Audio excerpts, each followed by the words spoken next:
Hi friends, welcome to Nandha's kitchen. இன்றைக்கி நம்ம கிச்சனில் என்ன ரெசிபி பார்க்க போகிறோம்னா சுறா புட்டு தான் பார்க்க போகிறோம்.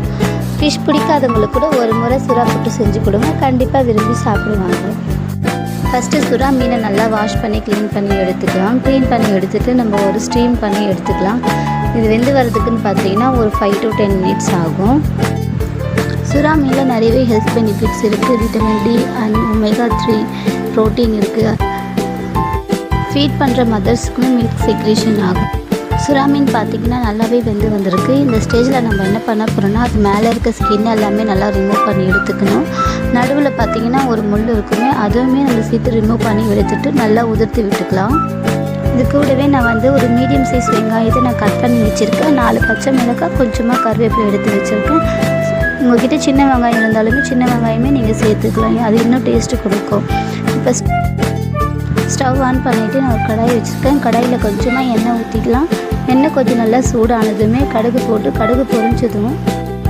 கடுகு நல்லா பொரிஞ்சதும் இந்த ஸ்டேஜில் நம்ம வெட்டி வச்சுருந்தோம் இல்லையா, வெங்காயம், பச்சை மிளகாய், கருவேப்பிலை இதெல்லாம் சேர்த்து நல்லா கிளறி விட்டுக்கிட்டே இருக்கலாம். வெங்காயம் பார்த்திங்கன்னா ஓரளவுக்கு கண்ணாடி பதம் வர வரைக்கும் நம்ம கிளறி விட்டுக்கிட்டே இருக்கலாம். இந்த ஸ்டேஜில் நம்ம என்ன பண்ண போகிறோம்னா, இஞ்சி பூண்டு பேஸ்ட் ஆட் பண்ண போகிறோம். இஞ்சி பூண்டு பேஸ்ட்டு, மஞ்சள் தூள், இதுதான் அந்த மீனோட ஸ்மெல் வராமல் இருக்கும். தேவையான அளவுக்கு சால்ட்டு, கொஞ்சமாக மஞ்சள் தூள் ஆட் பண்ணிக்கலாம். ஆட் பண்ணிவிட்டு நல்லா கிளறி விட்டுக்கிட்டே இருங்க. இந்த ஸ்டேஜில் நம்ம எடுத்து வச்சுருந்தோம் இல்லையா மீன், அதையும் நம்ம ஆட் பண்ணிவிட்டு நல்லா கிளறி விட்டுக்கிட்டே இருங்க.